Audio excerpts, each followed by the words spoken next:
በስመ አብ ወወልድ ወመንፈስ ቅዱስ አሐዱ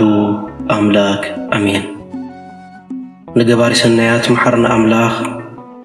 አቡን ጎይታናን አምላኽናን መድኃኒናን ኢየሱስ ክርስቶስ ሰቲሩናን ረዲኡናን ዓቂብናን ተቐቢሉናን ራህሪህልናን ደጊፍናን ክሳዕ ዛ ሰዓት እዚኣ እውን ኣብፅሒልና እሞ ነመስግኖ ኣለና። ሕጂ እውን ንዕኡ በዛ ቅድስቲ ዕለት እዚኣን ብኩሉ ዘመን ህይወትናን بفتصم سلام كعقبنا نقول زملخ እግዚአብሔር አምላክ እንለምንኖ ወጎይታና እግዚአብሔር ኩሉ እትመልኽ አቡን ጎይታናን አምላኽናን መድኃኒናን ኢየሱስ ክርስቶስ ልዕሊ ኩሉ ኩነታትን ምእንቲ ኩሉ ኩነታትን አውሽጢ ኩሉ ኩነታትን ነመስግነካ ኣለና። ስለስተተርካናን ዝረዳእካናን ዝዓልካናን ናባኻውን ስለዝተቐበልካናን ስለዝረህርሃካልናን ዝደገፍካናን ክሳዕ ዛ ሰዓት እዚኣውን ስለዝብፅሐካናን ነመስግነካ ኣለና። ኦ መፍቀሬ ሰብ ካብቲ ሰናያትካን ሓትን ንልምን ኣሎና። ነዛ ቅድስቲ ዕለት እዚኣ ናብ ኩሉ ዘመን ህይወትና ንዓኻ ብምፍራሕ ብፍጹም ሰላም ክንፍጽሙ ሃበና። ኩሉ ቅንኣት ኩሉ ፈተናን ኩሉ ግብረ ሰይጣንን ምኽሪ ክፉኣት ሰባትን ሕቡኡን ጉሁድን ዝኾነ ምልዓል ጸላእን ወጎይታይ ካብ ኣርሕቕ ካብ ኩሉ ህዝብኻ እውን ኣርሕቕ ካብዚ ቅዱስ ቦታኻ እውን ኣርሕቕ ኩሉ ሰናያትን ዘድሊ ነገር ዓድለና። ምኽንያቱ ንስኻ ኢኻ ተመንን ዕንቅርቢትን كل حيل سلام كنرجس سلطان ذهبكنا كاب كل خفاء أدحنا نبالهنا نبر نافتنا يتأتونا بتحدو الدخا قويتانا أملخنا مدحنينا إيسوس كريستوس بأنت فقر سبيلو بزقورة أجان معرتن مساحة معرم زخون وهبي هوت منفس كدسن كبرن قرمان وداسين أملخون بحبرات مسؤولات كايو لمن كل ساعة نزل عالم آمين آمين سلك علاتو ስም እግዚአብሔር አምላኽና በአናብልሁማት ባሮቱ ይኽበር ይመስገን። ንሱ ኣብ ተጸዋዓሉ ካብኡ ዘይትፍለ ቅድስተ ቅዱሳን ንጽሕተ ንጹሓን ኣቁራሪተ መዓት ናይ ሓድስ ኪዳን ኩርቤል ዝኾነት ኣዲና ቅድስቲ ድንግል ማርያም ነታ ኣማናዊ ዝኾነ ምግቢ ህይወት ነታ ኣማናዊ ዝኾነ መስተ ህይወት ስለ ዝሃበትናን ዝወለደትልናን ወዳ ጎይታናን መድኃኒናን ኢየሱስ ክርስቶስ ብዘኽበራን ብዘፍቀራን መጠን ክብሪ ምስጋናን ንዓይኹና። ኩሎም መላእክት ነቢያት ሐዋርያት ጻድቃን ሰማዕታት እግዚአብሔር አምላኽ ብዝሃቦም ክብሪ ማዕርግን ይኽበሩን ይመስገኑን። ዝኸበርኩም ህዝበ ክርስቲያን ከመይ ቀኒኹም ከመይ ኣለኹም? አሜን። ስም እግዚአብሔር አምላኽና በአናብልኹማት ባሮቱ ይኽበር ይመስገን። እግዚአብሔር አምላኽ በደልናን ኃጢአትናን ከይተመልከተ بتقامي عدل بمهاب بقالاتو كنتصنعنع بقالاتو كنفوس بقالاتو كنهدئ سلز فتوان سلز فقدن بتقامي كبرن مسغانان أملخون وداسين سكدتن نعو نبين يقبأ نايلومي مزاربي أرستنا بزعبا السقط أملاخي እግዚአብሔር አምላኽ መንፈስ ቅዱስ ትምህርትና ይግለጸልና። ሓደ ጊዜ እንጽልሞ ጸሎትና ቀልጢፋ ይምለስ። ሓደ ጊዜ ንሓትትሞ ሕቶና ቀልጢፉ ኣይምለስን።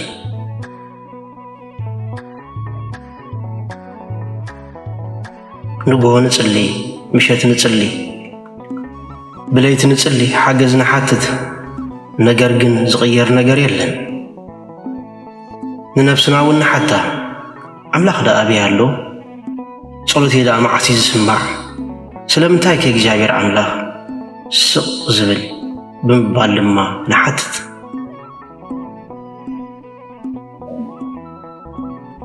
መንፈሳውነት ረቂቕ ወገናተይ እግዚአብሔር አምላኽ ረቂቕ እዩ። ሓሳባቱ ተግባራቱ ኩሉ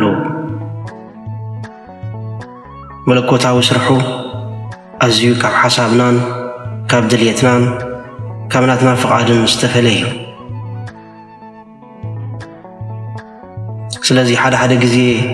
እቲ ዝኸበደ ፈተና እምነት ንባዕሉ ንስቕቲ ኣምላኽ ምጽባዩ ንመልሲ ኣምላኽ ምጽባዩ ክንሰምዓሉ ኣብ ዘይንኽእል እዋን እውን ብእግዚአብሔር ኣምላኽ ምእማን እዩ። كل جزية خنذكره زقبأنا سقط أملاخ مالت أملاخ زي مهلا مالت هيكونن لومي بزحات سبات يزارب يوم እግዚአብሔር አምላኽ እንተዘህሉ ንምንታይ ክንድዝ ሰባት ይሞትሉ እግዚአብሔር አምላኽ እንተዘህሉ ስለምንታይ ክንድዝ ሰባት ይዕመጭሉ እግዚአብሔር አምላኽ እንተዘህሉ ስለምንታይ ነገስታት ምድርን ነገስታት ዓለምን ንዓለም ከም ድሌቶም ይገዝኡዋሉ በመባል ንሓትት ነገር ግን ወገናተይ እግዚአብሔር አምላኽ ስቂሉ ኣብ ዝመስለና እዋን نحنا بزين ريقلو طبب نحنا بزين ريقلو رقيق مقدي እግዚአብሔር አምላኽ ይሰርሓሉ እግዚአብሔር አምላኽ ገና ምሳና ይዘሉ እዛ እስትንፋስ ካብኡ ዝተዋሃበትና እያ ካብ ማንም ዘምፃናያ ኣይኮናን ስለዚህ እግዚአብሔር አምላኽ አመገድኻ ክትጓዓዝ ከለኻ ኣብ ዘይትሪኤሉ እዋን እግዚአብሔር አምላኽ ንሙሉእ ጉዕዘኻ ይርኤ እዩ ኣብ ህይወትካ ዝፍጸም ዘሎ ክትርድኦ ኣብ ዘይትኽእለሉ እዋን አምላኽ መጀመርተኻን መወዳእታኻን ይፈልጥ እዩ ነዚ ድማ ኣብ መጽሓፍ ቅዱስ ህድእ በሉ እሞ ኣነ አምላኽ ምዃነይ ኣስተብህሉ ዝብለና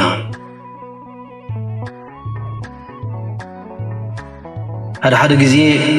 አምላኽ ነዛ ህይወት እዚኣ ብቐሊል ነገር ክንመሃራ ስለዘይንኽእል ክንጽበ ይፈቕደልና እግዚአብሔር አምላኽ ነቲ ንልምኖ ነገር ቅድሚ ምሃቡ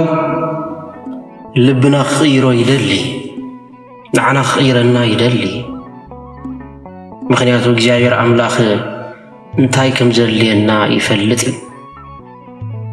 ስለዚህ እግዚአብሔር አምላኽ ስቕ ኣብ ዝበለሉ እዋን አምላኽ ረሲዕካ ማለት ኣይኮነን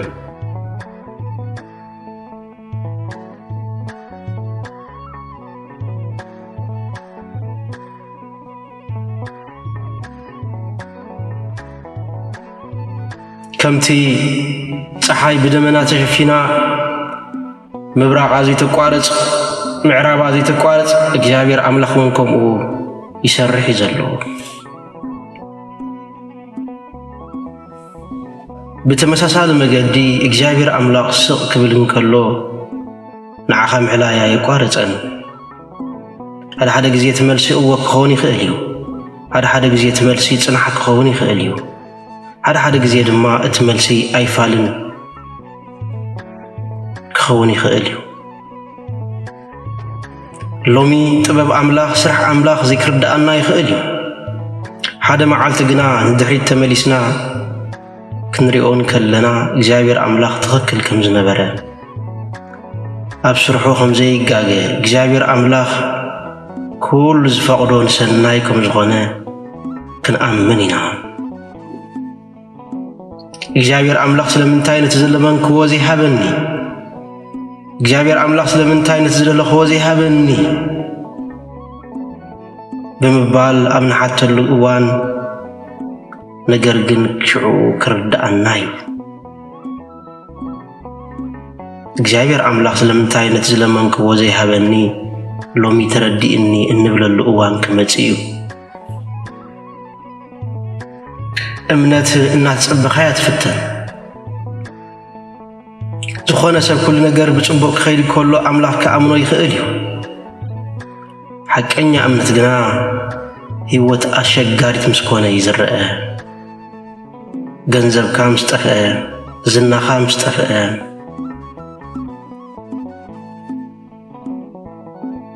ገና ንኣምላኽ ክትኣምኑ ዲኻ ወይስ ከምቶም ዝኽሕዱ ኣምላኽ የለን ኢልካ ኢኻ ክትክሕድ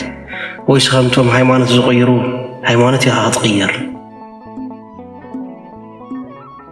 ገና እቲ ማዕጾ ከይተኸፈተ እንከሎ ንብዙሕ ዘመናት ከይተኸፍተ እንከሎ ገና ትጽሊ ዲኻ ሰባት ምስ ገደፉኻ ናብ ኣምላኽ ትጽጋዕ ዲኻ ጸሎትካ ዘይተመለሰ ኣብ ዝመስለሉ እዋን በአምላኽ ተኣምን ዲኻ ስለዚህ እምነትካ ዝፍተን ኣብዚ ወገነይ እምነት ማለት ኩሉ ነገር እንርድኦ ማለት ኣይኮነን እምነት ማለት ኣብ ዘይተረዳእና እዋን ከይተረፈ ኣብ ኣምላኽ ምውካል ማለት እዩ ንቅዱሳን ዘክር ቅዱሳን ብዙሕ መከራ ነበሮም ብዙሕ ምጽባይ ነበሮም ብዙሕ ፈተና ነበሮም ህይወቶም ኩሉ ቀሊል ኣይነበረን ንሳቶም ግን ክሳብ መወዳእታ እሙናት ኮይኖም ጸንሑ ትውፊት ቤተክርስቲያንና ብጸሎት ብንስሓ ብጾም ቅዱሳት መጽሓፍ ብምንባብ ብህይወት ቤተክርስቲያን ናብ እግዚአብሔር አምላክ ክንቀርብ ትመረና በመንፈስ ድኻም ዝስምዓና ወንካ ኣብ አምላክ ክንሃድም ከም ዘይብልና ወትር ግዜ ትምረና ስለዚ ወገናተይ እግዚአብሔር አምላክ ዝበለን ተመሰለና ገና ይሰርሕ ዘሎ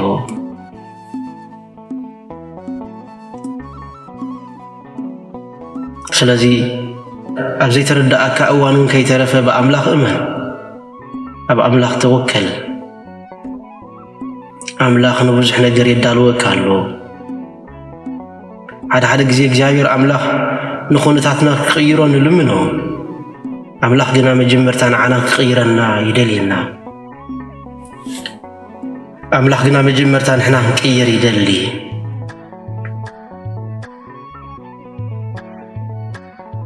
ስለዚ እግዚአብሔር አምላክ ኩነታት ዘይኮነስ ንዓና ክቅይረና ክንሓትት ይግባአና ንእግዚአብሔር አምላክ ትዕግስቲ ክህበና ንሓትት እግዚአብሔር አምላክ ግና ትዕግስቲ ዝምህሩና ኩነታት ይህበና ሓይሊ ካብ አምላክ ንልምን አምላክ ግና ብዝያዳ ዝሕይሉና ነገር ክንገጥሞም ይፈቅደልና زعمق أمنت نحتت أملاخ دما أبوخ نمركوس قبأنا وقتي كنحل في فقدلنا أتمت بايك عن ذاك هلو يخيليو تزخونا زي مرآي فتنا كهلو يخيلي خوني جن إزئمن وجني جابر أملاخ يدال وكايزلو نخبري نمعرق نزل على درجة من مساونة يدال وكالو ስለዚህ ኣብ ድምጽ አልቦ ወቅቲ ተስፋይ ተቆረጽ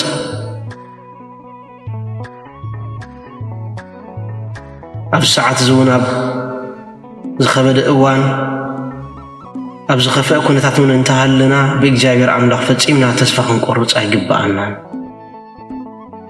ገና መልስኻ ስለዚህ ተመለሰ ጸሎትካ ስለዚህ ሰመረ ተስፋይ ተቆረጽ ናብ ቤተ እግዚአብሔር አምላክ መኻዳይ ተቋረጽ ህይወትካ ስለዚ ኸበደ ናብራኻ ስለዚ ኸበደ ናብ ቤት አምላክ መኻዳይ ተቋረጽ መደብ አምላክ ኣብ ክትርድኦ ዘይትኽእል እዋን ከይተረፈ ምጽላይ ኣይተቋረጽ ምኽንያቱ ዝነብዓኻዮ ንብዓት ኣይባኽን ዝጸለኻዮ ጸሎት ኣይባኽን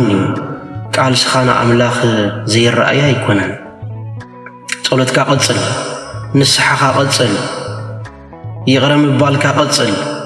متأممان كقصل مس كريستوس مقعس كقصل معلبي خابوتا خطريو ابزي تخيل الاوان كيترفه قصل او እግዚአብሔር አምላክና بيننا خوينا مسمعنا قربانا خمزلخا كوينكا ازغاخرنا لبنا مزدكم حيل خهبنا ጸሎትና ዘይተመለሰ ኮይኑ ምስማዓና ትዕግስቲ ሃበና መደብካ ክንሪኦ ኣብ ዘይንኽእለሉ እዋን እምነትና ኣዕብየልና ኃጢአትና ይቅረበል ልብና ድማ እንጽህ ብሰንክ ሽግርና ክንገድፈካ ይትፍቀደልና ንዓኻ ክንጽበ መሃረና ንዓኻ ክንኣምነካ መሃረና ካብዛ ናይ ዓለም ነገራት ንላዕሊ ንዓኻ ክንፍከር መሃረና ልብና ምስተሰብረ ድማ ናባኻ ክንቀርብ ሓግዘና بصلوت ድንግል ማርያም ኩሎም ቅዱሳንን بعبي ምሕረትካ አሜን እዚ ብምባል ኩሉ ግዜ ክንጽልይ ይግባአና ወገናተይ እግዚአብሔር አምላኽ እቲ እሙን ጓሳ እዩ እግዚአብሔር አምላኽ እቲ ንማንም ዘይጠልም ንማንም ዘይክሕድ አምላኽ እዩ ካብ እግዚአብሔር አምላኽ ዝቐርብ ፈታዊ የብልናን ካብ እግዚአብሔር አምላኽ ዝቐርብ ሓላይ የብልናን ስለዚ ሎሚ ድምፂ እግዚአብሔር አምላኽ ስቕ ዝበለ ኮይኑ እንተተሰሚዒካ እግዚአብሔር አምላኽ ከምዚ የለ ጌርካ ይትሕሰብ ከም ተቐዲምና ዝበልናዮ ፀሓይ ዋላ ብደመና ክትሽፈን ከላ ነገር ግን ምብራቓ ኣይተቋርጽን እያ ፀሓይ ብግመ ክትሽፈን ከላ ግናኽ ስርሓ መሃባ ኣይተቋርጽን እያ ስለዚ እግዚአብሔር አምላኽ ድማ ዋላ ክትሪኦ ኣብ ዘይትኽእለሉ እዋን ገና ይሰርሕ ኣሎ ስለዚ ጸሎትካ ቅጽል ምእማንካ ቅጽል ምስ አምላኽ ምጉዓዝካ ቅጽል ምኽንያቱ አምላኽ ኣይርስዓካን እዩ ስቕቲ አምላኽ መወዳእታ ዛንትኻ ኣይኮነን ንዕኡ ተጸበ ንዕኡ እመን ኣብኡ ተስፋ ግበር ነዚ ክንገብር ናይ እግዚአብሔር አምላኽ ቅዱስ ቸርነት ናይ ኣዴና ቅድስት ድንግል ማርያም ኣመላድነት ናይ ኩሎም ሁርያን ጻድቃን ተራዳእነት ኣይፈለየና ንዝነበረና ግዜ ባሪኹን ቀዲሱን ስለ ዝሃበና ክብርን ምስጋናን ኣምልኾን ውዳሴን ዝግደትን ንዕኡ ንበይኒ ይግባእ ወስብሃት ለእግዚአብሔር